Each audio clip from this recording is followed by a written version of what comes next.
Vous me dites que vous avez un souci avec votre pasteur, vous avez tenté par d'autres personnes de régler le problème. Malheureusement, aucune solution n'a été trouvée.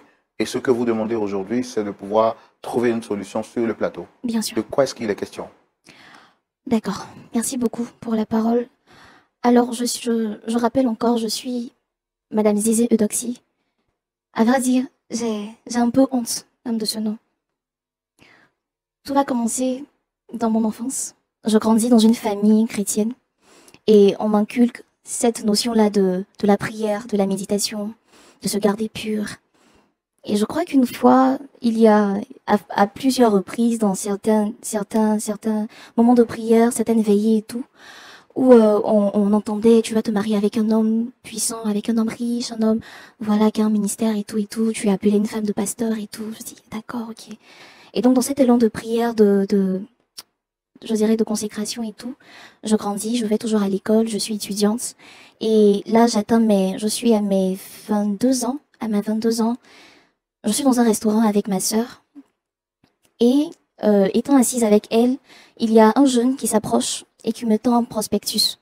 Je lis, il nous invite en fait à un moment de prière, à une veillée qu'ils organisent. On aime tellement ces moments-là parce que on a toujours gardé en fait cette soif-là de toujours chercher Dieu et tout et tout.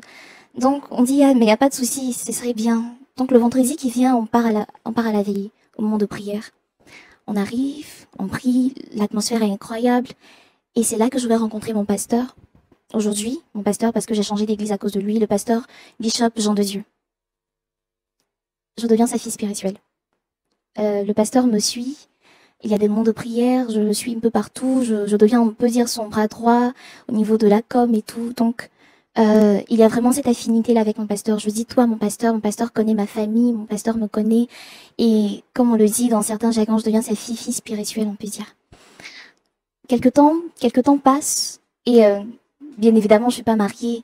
Le pasteur m'appelle un jour dans son bureau et il me fait part d'une vision qu'il a eue sur moi. Je dis, papa, avance.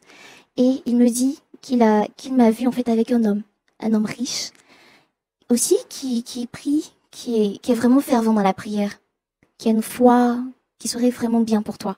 Et il a besoin d'une femme de prière. Il a besoin d'une femme qui pourra le soutenir dans son ministère.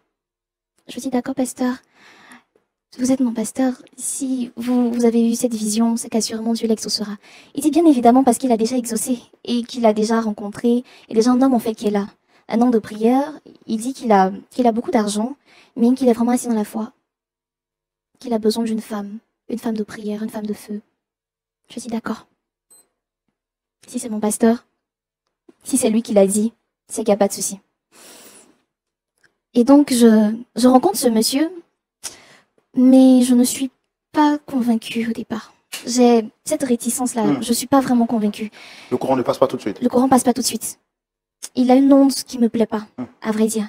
Donc je pars voir le pasteur. Je dis, pasteur, c'est vrai, tu m'as parlé. C'est un homme, c'est un bon homme, assurément fervent priant et tout, mais je ne le sens pas, franchement.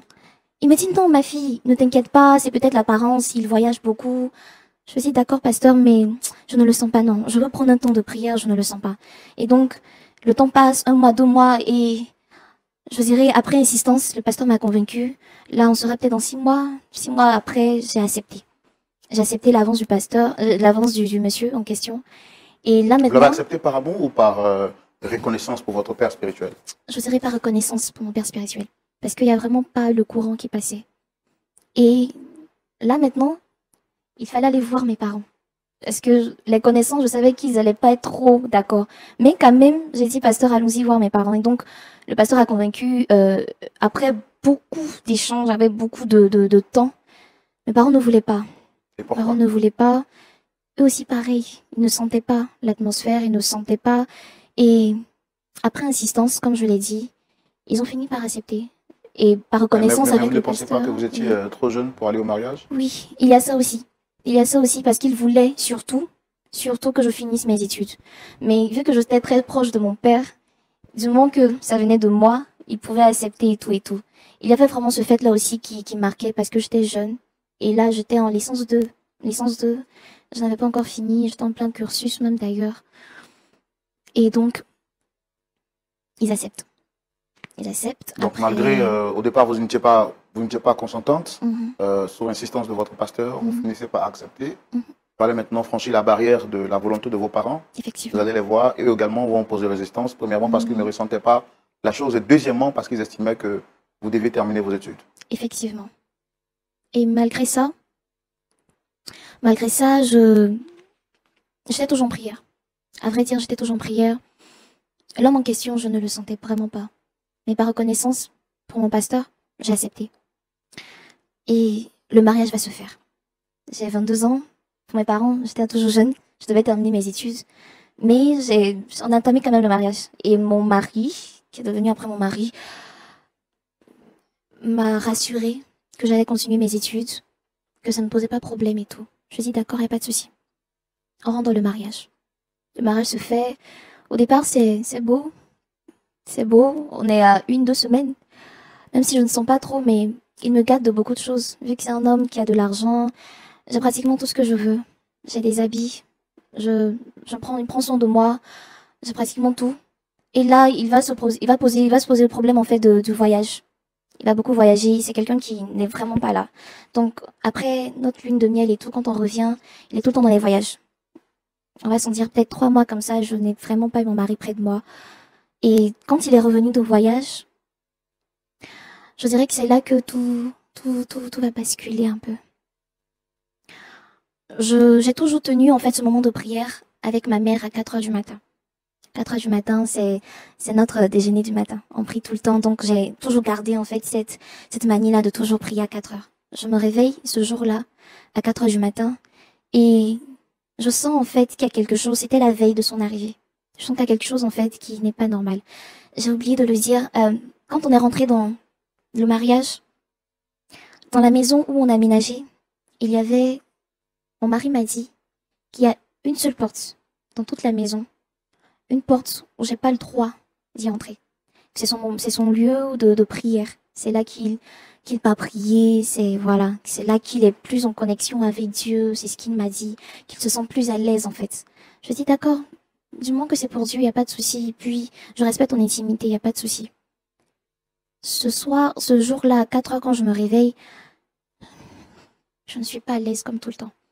Mon cœur n'est vraiment pas à l'aise. Peut-être c'est le Saint-Esprit, je suis vraiment pas à l'aise. Et je prie. Quelque chose me dit de sortir et de marcher. Donc je marche dans l'allée, parce que la maison est vraiment grande. Je marche dans l'allée et tout. Et je me sens conduite en fait devant la porte interdite. Je me sens conduite, je repars, je dis non. Là, mon mari m'a dit de ne pas rentrer. Donc je repars encore dans la chambre. Je prie, mais je suis pas toujours à l'aise, je ressors. Et je sais pas, par inattention, mon mari, en fait, il venait peut-être de sortir. Il venait de sortir, je crois. Et la porte est restée ouverte. Je rentre. Ce que j'ai vu, je ne peux pas, en fait, l'expliquer. La salle est remplie de masques. Il y a des masques partout dans la salle. Des masques partout. Et devant, en fait, il y a une statuette. Une statuette de cobra qui vomissait de l'argent. Je me suis arrêtée. À l'instant là, je me dis que peut-être c'est un rêve. Je ne crois Vous pas. croyez dans un rêve, c'est ça? Je me crois dans un rêve. Ou peut-être c'est une vision. Est-ce que ça arrive? C'est une vision. Je ne comprends pas. Je vois en fait l'argent qui vomit. Je vois du sang. Je vois des canaris. Je vois des calebasse.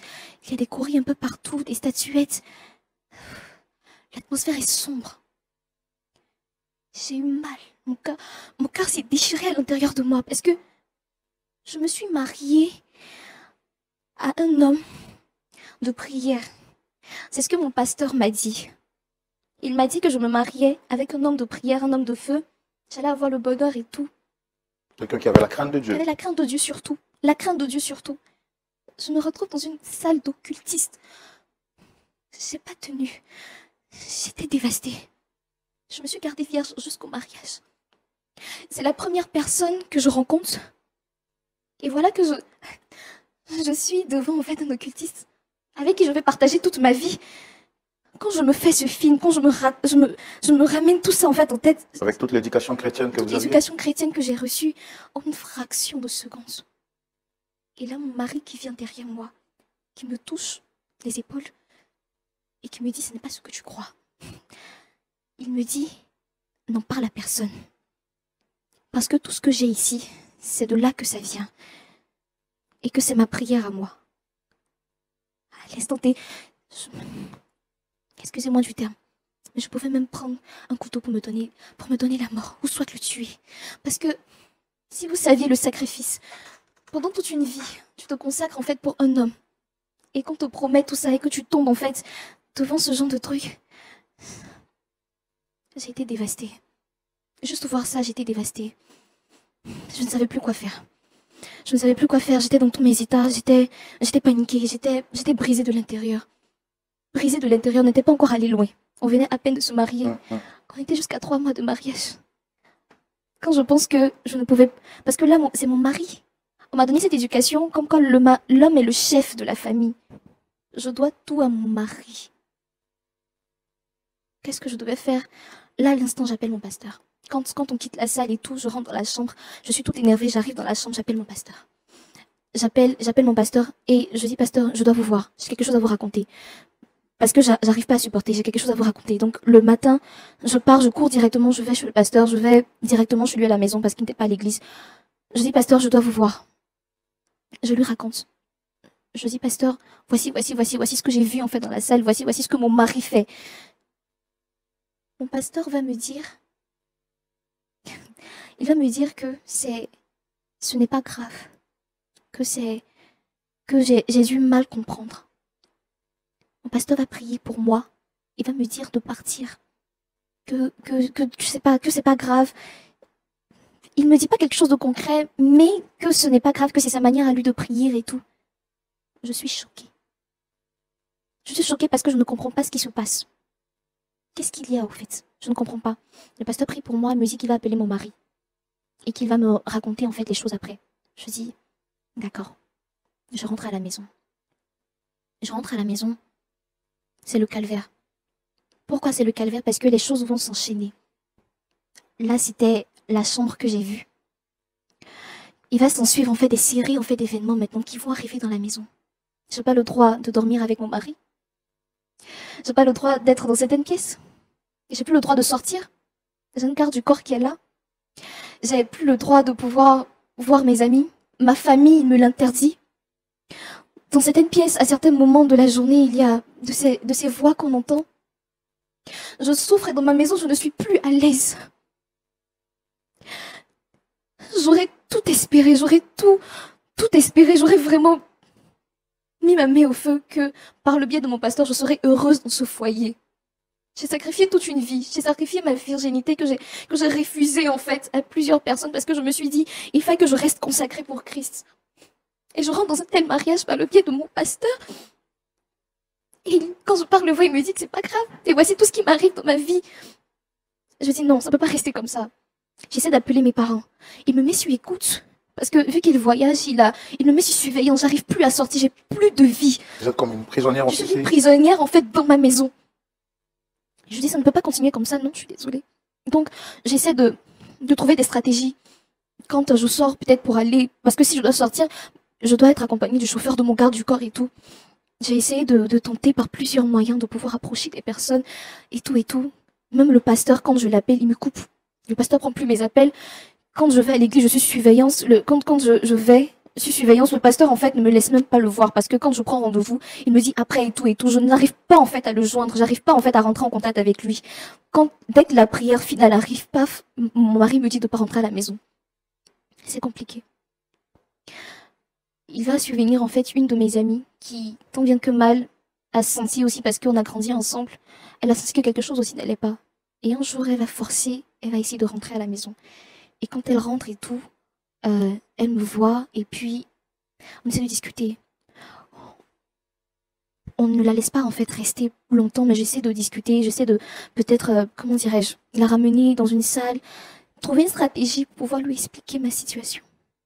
Et vu que tout le temps j'étais sur point d'accord et tout, je regardais et je lui ai dit comment faire pour venir en fait là. J'ai besoin d'aide. J'ai besoin d'aide. Comment faire s'il te plaît, trouve une stratégie. Tu as fait grâce. Je n'expliquerai pas franchement comment j'ai fait. Aujourd'hui, je suis là. J'ai convoqué mon pasteur. J'ai besoin d'aide. Et tout ce que je veux, je sais que le divorce n'est pas permis dans le mariage, c'est écrit dans la Bible. Mais je ne veux plus vivre ça. Je suis à la moitié de l'année, je ne peux plus supporter. Je ne sais pas si je vais mourir ou pas, mais je ne peux plus supporter. Cet homme occultiste, aujourd'hui c'est ça, mais je ne peux plus. Je ne peux plus, j'ai besoin d'aide et...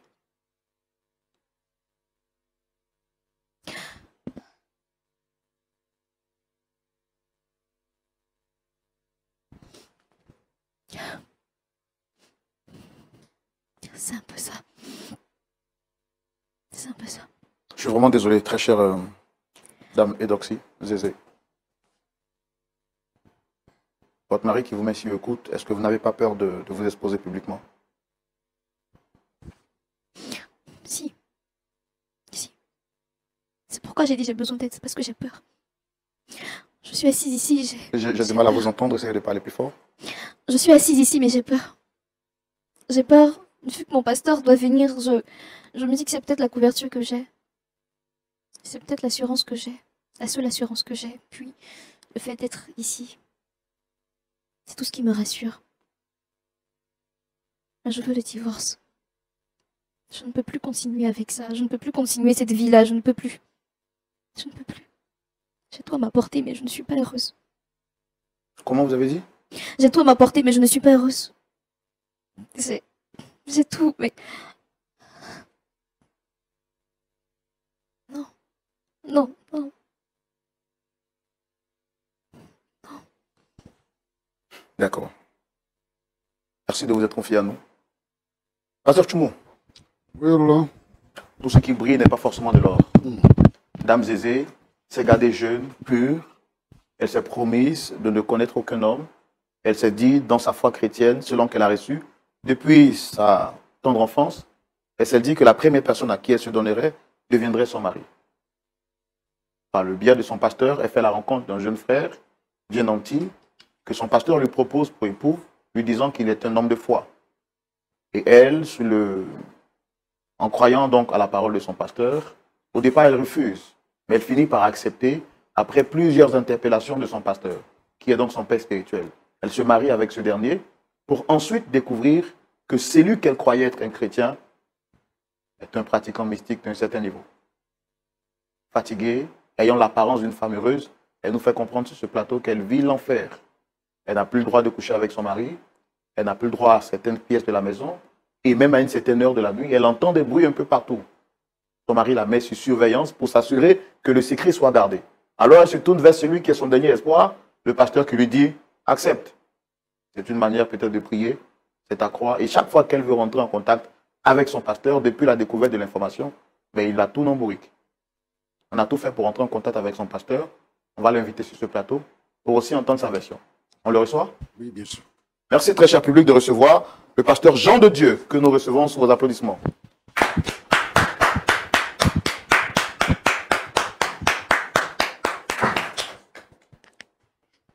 Shalom, monsieur. Salut.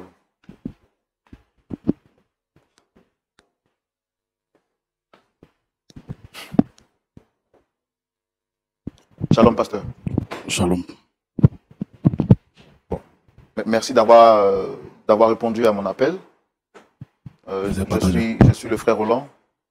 Ici, vous avez le pasteur Tchoumou. Et vous êtes à l'émission Point d'accord.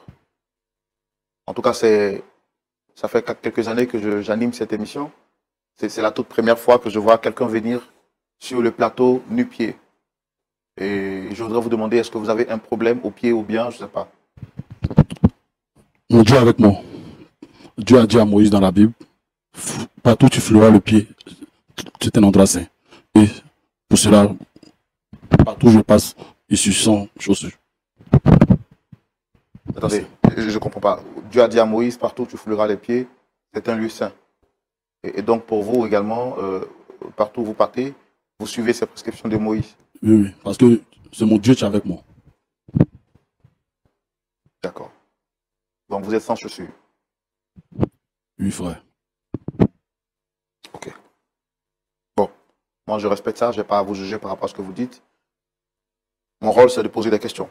Tout à l'heure, une personne plus habilitée à la lumière de la Bible pourra intervenir sur cette question. Alors, vous avez été sollicité par cette dame en face de moi, dame Zézé Edoxy. Comme je le fais pour toutes les personnes sur le plateau, je voudrais vous demander, est-ce que vous la reconnaissez? Oui, c'est mon enfant. C'est ma fille spirituelle, m'a bien aimé.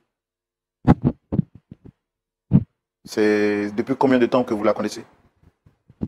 Maintenant, 5 ans. 5 ans, c'est ma fille. C'est l'une de mes meilleures filles. Est-ce que tout va bien entre vous et votre fille? Ouais, tout va bien, tout va bien. Seulement que ces 2 dernières semaines, j'étais en connexion spirituelle avec mon Dieu, que j'ai rejeté ses appels. Sinon, tout va bien. Non, donc quand vous êtes en connexion spirituelle avec votre Dieu, vous ne parlez plus à vos fidèles? Non, non. Je suis connecté avec mon Dieu, pas de dérangement. Mon Dieu, c'est mon Dieu. D'accord. Donc vous dites que tout va bien. Tout va bien. Bon, pourtant, ce n'est pas ce qu'elle nous a fait comprendre sur ce plateau. Je pense qu'elle est là. On va quand même lui donner la parole pour nous dire ce pourquoi elle vous a fait venir. Fille, t'écoute. Bonjour, pasteur. Bonjour, ma fille. Pasteur, j'ai une seule question. Pourquoi depuis un certain moment, vous ne voulez pas que je vous rencontre? Ma fille, tu es ma fille, tu connais mes principes. Quand je suis en connexion, oh Seigneur, quand je suis en connexion avec mon Dieu, tu connais ton papa. Tu connais les raisons. Je suis en connexion. Tu dois être disposé. Pasteur, je le sais. Pasteur, je vous ai fait part de mon problème. Mais depuis, vous deviez me faire un retour par rapport à ce que je vous ai raconté pour mon mari. Depuis lors, vous n'avez pas accepté que je vous voyais tout. Pasteur, je souffre. Et vous savez le pourquoi. Frère Roland, vous voyez, ma fille, c'est pas apprécier le bonheur. Tu ne veux pas laisser le bonheur, tu vas dire que le monsieur est satanique. Ma fille que vous voyez là, c'est l'une de mes meilleures filles. Mais elle ne sait pas apprécier le bonheur. La mari a un homme très riche. Et d'ailleurs, tu n'es pas la seule fille dans l'église. Mais j'ai préféré les autres par rapport à toi. Et tu te plains. Vous l'avez préféré par rapport aux autres? Aux autres. Et tu viens me raconter que non, le monsieur est satanique. Ma fille, tu vois, la spiritualité, c'est pas un truc de bonjour, bonsoir. Non. C'est pas étape. Tu as vu, tu es une petite fille. Tu n'as pas grandi. Avec le temps, tu comprendras. C'est un niveau spirituel. Et pour ton âge, tu n'as pas porté ce niveau. Donc, ma fille, Pasteur, si c'est ça, tu dis c'est un malheur. Non, réjouis-toi et ton bonheur, ma fille. Tu dois te réjouir. pasteur, cet homme est un occultiste. Mais Il n'adore pas Dieu, Tu pasteur. ne sais pas de quoi tu parles, mon enfant. Tu ne sais pas de quoi tu parles. Pasteur, je me Tu ne suis sais- mariée parce que vous l'aviez dit. Tu Parce ne que vous sais avez pas de quoi prédit tu que parles. j'allais être heureuse dans mon mariage. Mais tu refuses d'être heureuse, ma fille. Tu refuses carrément l'amour, le bonheur qui s'offre à toi. Et me dit que ce monsieur Zézé, cet homme au grand cœur, cet homme, tu me fais installer dans ma vie, que c'est un occultiste. Non, ma fille, tu n'as pas encore grandi. Attendez, d'accord. Mais Monsieur Zézé, il est qui pour vous et qu'est-ce qu'il fait dans l'église? Monsieur Zézé, c'est l'un de mes grands fidèles, l'un de mes, je ne sais pas si je vais dire, en griffe, mon bienfaiteur. Oui, ce monsieur, il ne manque pas. Si je le bip, il me rappelle, mais c'est en Inde. C'est un monsieur au grand cœur. Et ma fille trouve que c'est un occultiste. Non, on ne peut pas croire ça. Alors, votre fils sur ce plateau dit que vous lui avez dit que c'était un homme de prière, un homme qui avait la crainte de Dieu et qui ferait son bonheur. Aujourd'hui, elle découvre dans le foyer, elle a surpris ce dernier en train de faire des incantations devant une statuette qui lui vomissait de l'argent. Et vous, en tant que pasteur, vous lui avez dit que ce sont des choses qui pourraient s'améliorer. Est-ce que la Bible que vous lisez, ou bien, je ne sais pas, quel est le support de votre foi? Vous êtes chrétien aussi, c'est ça? Je suis pasteur, monsieur. Et votre support, c'est quoi? C'est la Bible ou c'est un autre livre? Bien sûr que c'est la Bible, monsieur. Vous voyez dans la vie. Merci, papa. Vous voyez dans la vie, tout n'est pas comme nous le voyons. Ce monsieur, il a peut-être une chambre chez lui. pour s'arrêter pour prier. Mais cela ne veut pas dire que c'est un occultiste. Moi, j'ai une pièce dans ma maison où je m'arrêtais pour prier. Et ma femme ne se plaint pas. Pas ma fille.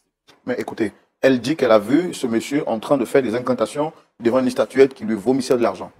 Et puis ce jour, le monsieur la garde privée pour ne pas qu'elle le puisse dire à qui que ce soit. Elle est surveillée, elle est privée des anses de liberté, elle est privée de son droit même de parler à certains membres de sa famille. Et vous, en tant que pasteur, qu'est-ce que vous dites de ça? Ma fille, tu as l'argent, non? Tu as l'argent? Pasteur, qu'est-ce que c'est l'argent? Ta voiture. Mais cherche-toi dehors. Attends, moi, si le monsieur a bien fait, peut-être c'est sa femme, il veut pas qu'elle se promène. Et ma fille, elle n'a pas un niveau, une grande vision de la vie. Si elle atteint le niveau de la spiritualité comme son mari, je pense qu'elle verra que ce n'est pas de l'occultisme. C'est quoi pour vous la spiritualité, monsieur? La spiritualité, monsieur, comme on le dit, c'est...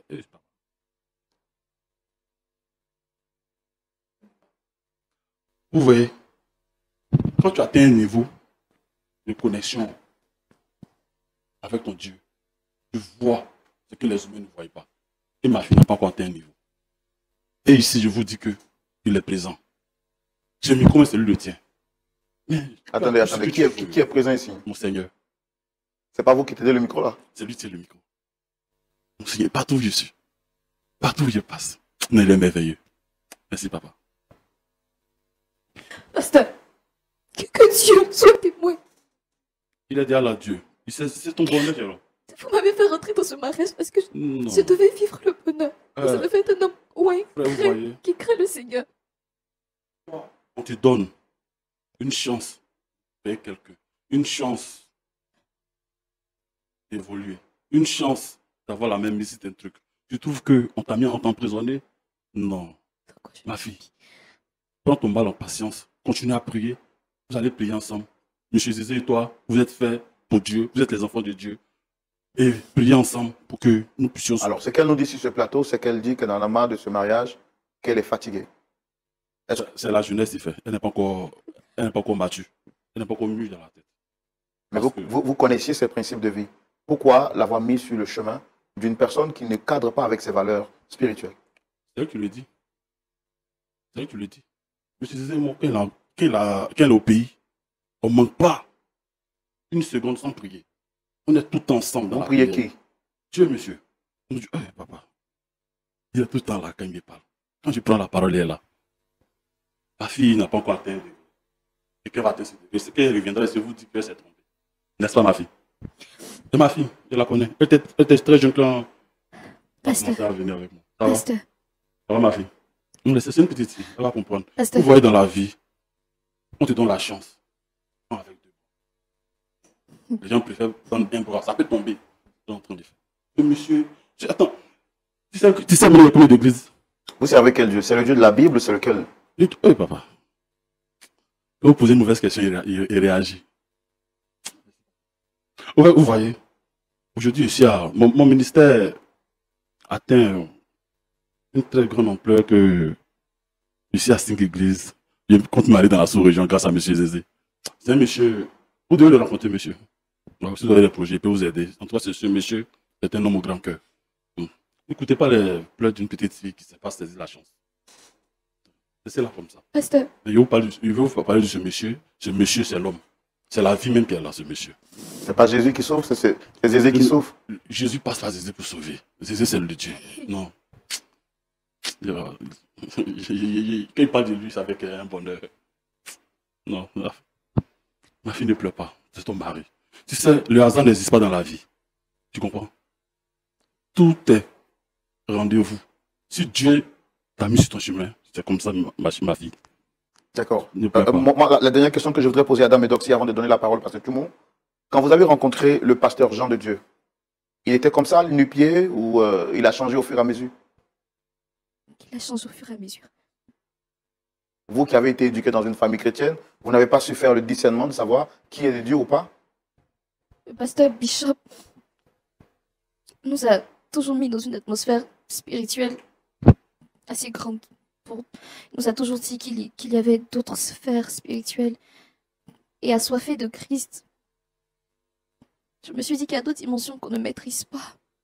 Il parle tout le temps de Moïse, avec Moïse, l'atmosphère sainte qui enlève ses chaussures. Donc, au fur et à mesure, on voyait le pasteur entrer dans une autre sphère, en fait. Et ce que j'entends là, je me suis mis dans quoi? D'accord, ok. Pasteur Tchoumou, Oui, mon frère. peut-être qu'on ne connaît pas tous la Bible, ou on la lit en envers. Mhm. Sur ce plateau, on découvre un monsieur qui est pasteur, bon, qui se dit pasteur, qui est venu nu-pied. Ah, surpris, je lui pose la question, pourquoi est-ce qu'il vient nu-pied? Dieu a dit à Moïse que partout il est, c'est un endroit saint. Et donc lui, il enlève ses chaussures comme Moïse pour montrer qu'il se trouve dans un endroit saint. Et c'est lui qui va nous faire comprendre qu'il y a d'autres niveaux de spiritualité où sa fille ne serait pas encore arrivée. Merci, Roland. Merci. Et aussi, Oui, pasteur. ça va? Ça va, pasteur. Avec moi, tu peux parler un peu fort. Oui, pasteur, ça va, pasteur. Et puis, je veux que tu te retrouves, hein, que tu sois calme. Et puis, comme ça, les gens vont bien entendre ce qu'on va dire. Ton père et ta mère sont des chrétiens? Oui, pasteur, sont chrétiens. Ils sont quoi? Ils sont catholiques, ils sont évangéliques, ils sont protestants, ils sont quoi? Mes parents sont catholiques. Catholiques. D'accord. Donc, tu es une chrétienne catholique. Mhm. D'accord. Qu'est-ce qui t'a motivé pour que tu quittes l'église catholique pour aller t'attacher à quelqu'un d'autre? Parce que le pasteur, il nous emmenait dans une autre sphère spirituelle. Qu'est-ce que tu appelles sphère spirituelle? En fait, c'est ce que je veux comprendre. Ah. Avec ma sœur, on a tout le temps voulu découvrir une autre facette de la spiritualité. On a tout le temps été connectés à ça, en fait. La spiritualité, tout ce qui est de Dieu et tout et tout. Donc, quand on rencontre le pasteur, notre bishop, Jean de Dieu, on voit une autre sphère, en fait, de Christ. On se dit, pourquoi pas essayer, vu que là, il y a la sphère spirituelle avec, comment dirais-je, mon mari et tout. Donc on se dit, ah, sûrement c'est une autre manière, c'est une autre manière plus grande en fait de prier. D'accord. Bon, tu es venu nous voir parce que tu dis que tu ne supportes pas l'atmosphère dans laquelle tu baignes. Et le monsieur qui est là est en train de dire que dans la spiritualité, il y a des étapes. C'est-à-dire que au moment où toi tu le connaissais là, l'étape où tu le connaissais est une étape qui évolue. Et lui, il est à un certain niveau où se trouve ton mari.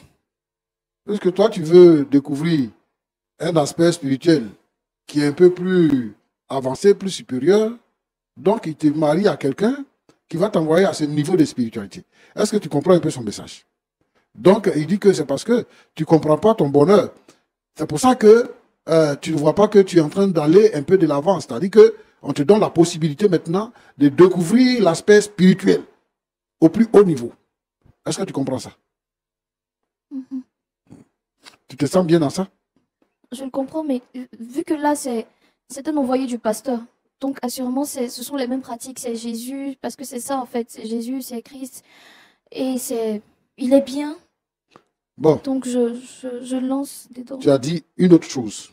Tu dis que quand le pasteur te l'a présenté, vraiment, tu n'avais pas la conviction. Et quand tes parents l'ont rencontré, eux aussi n'ont pas eu la conviction. Mais par reconnaissance au pasteur, tu as accepté d'aller dans ce mariage. Le pasteur a fait quoi pour toi? Et puis tu es reconnaissante pour aller marier quelqu'un. Donc tu n'as pas la conviction. C'est lui qui m'a emmené dans cette nouvelle manière d'adorer, cette Voilà. nouvelle manière de prier.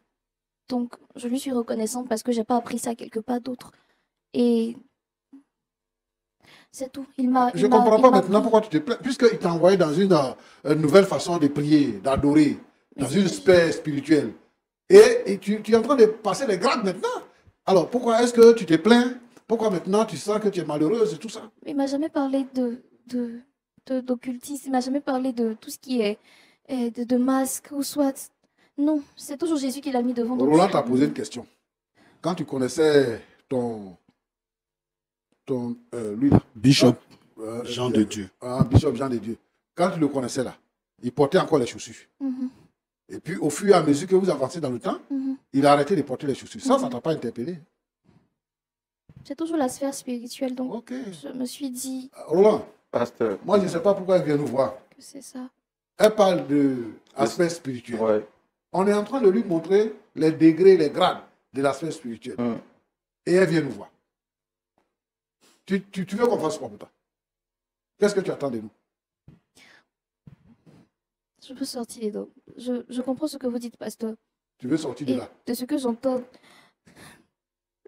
quand il a parlé de suite, j'ai compris en fait que c'est pas ce que je croyais depuis longtemps. D'accord.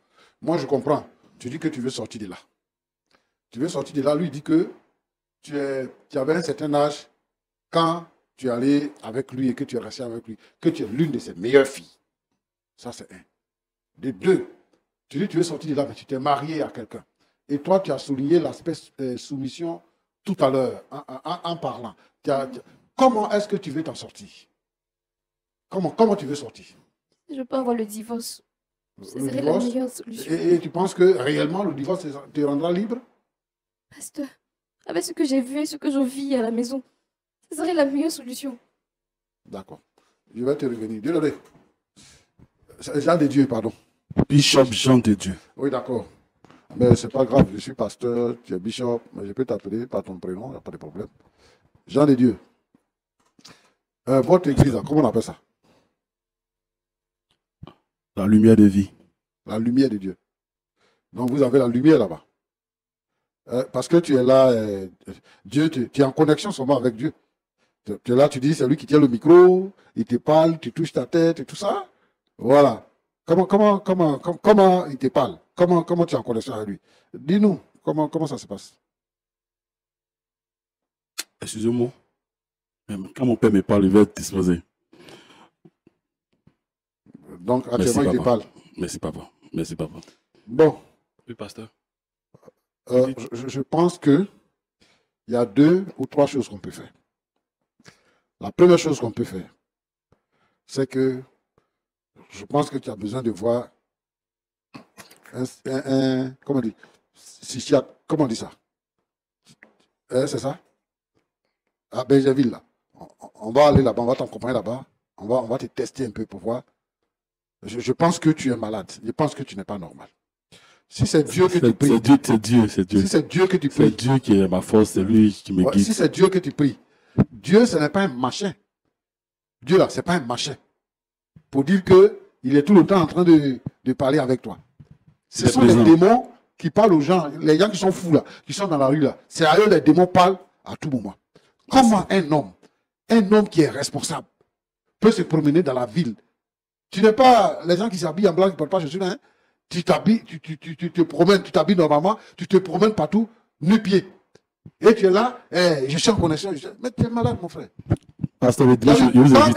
Quand vous rentrez dans les sectes, là, quand vous rentrez dans les sectes, et que maintenant, vous êtes rempli de démons, Seigneur, vous pardonne-le. commettez ce genre d'impair. Pardonne-le, Seigneur. Pardonne-le. Tu as vu? Ne l'écoute Tu pas, as pris la petite fille là pour détruire sa Seigneur. vie. Ne l'écoute pas, Seigneur. Entre vous là-bas, vous les sorciers là, vous les mystiques, N'écoute pas ça. vous réunissez et vous prenez les gens pour les détruire. Et tu nous parles de Dieu. Vous faites comme ça pour détourner les gens qui ont la foi, qui cherchent Dieu. Vous les introduisez pour les sacrifier, vous les introduisez pour détruire leur vie. Toi, ton Dieu là, c'est l'argent. Ton Dieu, c'est l'argent. Tu vois où ça t'a mené? Moi, je vais te dire une chose. Le Seigneur Jésus-Christ est mort à la croix pour le pardon de nos péchés. Et je crois qu'il faut accepter Jésus. Si tu n'as pas accepté Jésus, un temps va venir où tu vas te promener sans caleçon dans la ville ici. Tu as enlevé chaussures, non? Après, tu as enlevé pantalon. Après, tu as enlevé chemise. Après, tu as enlevé lunettes. Après, caleçon, là, tu as enlevé. Il faut accepter Jésus. Moi, je suis prêt à prier pour toi, pour que tu changes de vie. Ma petite, moi, je pense que ce qu'on doit pouvoir faire pour toi dans un premier temps, il faut quitter la maison de ce monsieur-là. Il faut retourner chez tes parents.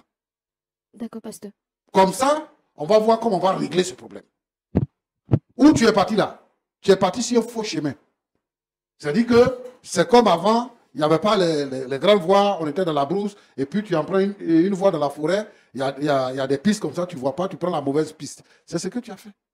Cela, ce n'est pas Dieu est pris. Ce n'est pas Dieu est pris, il prie les démons. Cobra, tu as trouvé dans la chambre là-bas qui vomit l'argent là. C'est ça qui est Dieu. Et donc, comme toi, tu dis que tu veux spiritualité, donc ils vont t'envoyer pour que toi aussi tu sois à leur niveau pour adorer ce Cobra là. C'est pour ça qu'il a dit que tu es sa meilleure fille et il va t'introduire dans la vie de quelqu'un qui prie bien aussi. Cherchez Jésus. Hein? Il faut chercher Jésus. Au lieu de chercher le sensationnel. Quelqu'un disait comme ça là, la vie chrétienne là, est facile. Jésus dit, mon joug est léger et mon joug est doux. C'est vous-même qui compliquez la vie. Quand tu dis que tu pries avec ta maman tous les 4 heures du matin et tu n'as pas vu ça venir, tu te retrouves dans une maison de mystiques et tu vis là-bas. Maintenant, tu découvres la vérité, tu viens chez nous. La seule personne qui peut te sauver, là où tu es assis, c'est le Seigneur Jésus-Christ. Il est présent ici. C'est le Seigneur qui peut te sauver. Jésus est présent. Roland, Pasteur, comme gens de Dieu là, ils sont nombreux. Aujourd'hui, tout le monde agit au Père, au nom de Dieu. Et les sectes se créent et se multiplient. Je veux inviter tous ceux qui nous suivent à être vigilants. Le Seigneur Jésus-Christ, il donne la vie. Il donne la vie. Il dit, je vous donne ma paix. Il donne la paix. Il dit, je vous donne ma paix. Pas comme le monde la donne, mais je la donne en abondance. Si tu n'as pas la paix, si tu n'as pas la joie, ce n'est pas Jésus que tu as trouvé. Donc, je veux inviter tous ceux qui veulent chercher Dieu, de chercher une église. Une église où on adore le Seigneur Jésus-Christ. Les églises où on adore le Seigneur Jésus, là, il n'y a pas de chambres sacrées. Il n'y a pas de lieu de prière qui ne soit pas accessible à tout le monde. Il n'y a pas de réunion secrète. Donc, moi je pense que les uns et les autres doivent chercher le Seigneur Jésus pour avoir la vie éternelle. Et aujourd'hui, les gens sont dans ces prisons-là, de ces sectes-là, de ces gourous-là. Ils sont dans ces prisons-là. Ce sont des diaboliques, ce sont des satanistes. Ils vont faire un habillage. Ils habillent ça par le nom de Jésus. Mais Jésus lui-même, il a prévenu. Pour dire que des gens viendront avec des peaux de brebis. Mais en bas, ce sont les loups ravisseurs. Et lui qui est assis là, c'est un loup ravisseur. Et les loups ravisseurs, ils sont nombreux. Je voudrais donc que les gens soient conséquents. Pour qu'ils aient la vie éternelle.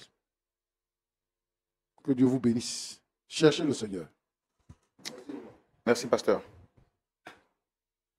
Dame Zézé, Oui, frère Roland. vous avez entendu le pasteur, comment est-ce que vous vous sentez? Est-ce que vous avez quelque chose à dire?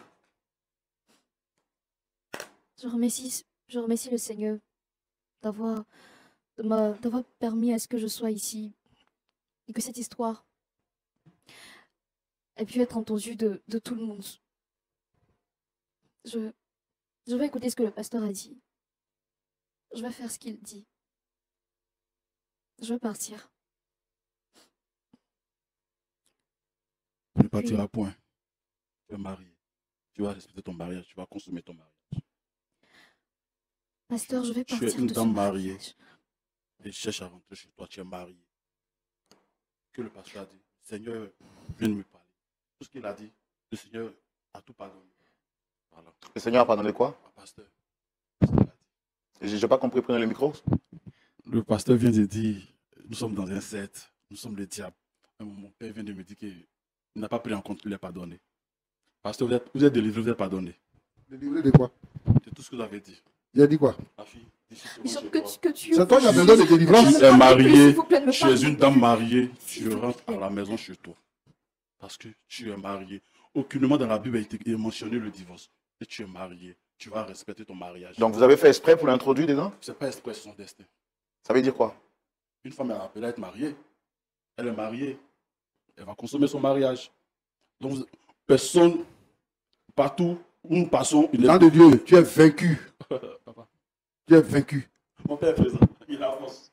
Ton père même est vaincu. Pardonnez-le, papa. Il n'a pas besoin de son Il n'a pardon. pas encore teint, Il n'a pas besoin de son pardon. ce Et décret. moi, je ne veux pas que tu continues ce que tu es en train de faire. Ma fille, Parce qu'on va passer à autre chose. Ma fille. Si tu continues dans cette voie. sache que ton mariage, c'est ton mariage. Tu es lié à M. Zézé et tu vas rester et tu resteras toujours Madame Zézé. Merci, madame. Frère Roland, merci. Je vais quitter ce mariage. C'est ton destin. J'ai pris comme Tu décision. prends le Coran, tu Merci, prends la Bible, pasteur. tu prends tout ce qui est livre saint. Personne ne va te conseiller le divorce. Donc retiens ça, ma fille. C'est ton mariage. Tu vas consommer ton mariage. Et puis, on va continuer à prier ensemble pour que des choses aillent de la droite. C'est une imposition, c'est vous qui contrôlez. C'est une prophétie. C'est une prophétie, pas frère. Maintenant, quand vous dites qu'au pasteur Tchoumo, il est pardonné, c'est vous qui avez le droit de pardonner? Non, mon père présent. Et sur l'entrée, mon père là, partout. Je le vois, il est là. Vous n'êtes pas ce degré là, pasteur. Je ne comprends pas ce que vous dites, parlez dans le micro, s'il vous plaît. Vous n'êtes pas ce degré, pasteur. Je vois mon père qui est présent. Vous êtes plus spirituel que le pasteur Tchoumo? Chacun sa spiritualité. Moi, mon degré là, j'ai un degré suprême. Je ne sais pas si le pasteur, tout le monde a atteint ce niveau une fois dans sa vie. Vous ne voyez pas que vous foutez mal les gens ici? Non. En fait, moi, je ne veux pas avoir ton degré. Degré de malade mental, là. Moi, je ne veux pas avoir ça. Voilà, c'est ça. Tout ce que vous direz, vous serez pardonné. Donc, vous pouvez dire, vous Voilà. pouvez dire autant. Non, non, non. Moi, au contraire, tu me fais pitié. Moi, je veux prier Tout pour ce toi. que je veux, Je vais prier pour ma toi. fille dans son Voilà. mariage.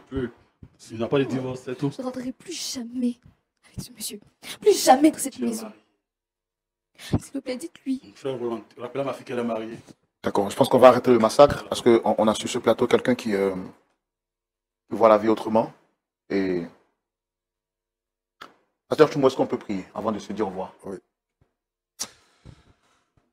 Notre Dieu, notre Père, je te prie, je t'invoque, j'invoque ton Saint-Nom. Toi qui es le véritable. En toi, il n'y a pas de variation d'ombre. Tu as vaincu le diable, tu as vaincu les démons, tu as vaincu toute la puissance des ténèbres. Tu as livré le diable en spectacle. Je te prie, Seigneur notre Dieu, notre Père, pour tous ceux qui ont été pris au piège, qui sont sous l'emprise du diable, qui ne savent pas comment faire pour s'en défaire. Seigneur notre Dieu, notre Père, ton pouvoir, ta mort et ta résurrection nous délivrent. Le Saint-Esprit brise les chaînes de la servitude. Je te prie pour Eudoxie, Seigneur notre Dieu, que les chaînes de la servitude soient brisées au nom de Jésus-Christ et qu'elle puisse retrouver la liberté totale et complète. Seigneur notre Dieu, notre Père, je te prie, Seigneur, pour Jean de Dieu, oh, qui est totalement contrôlé par les démons, par les esprits méchants et son clan. Seigneur, j'envoie le feu dans leur clan. Je brise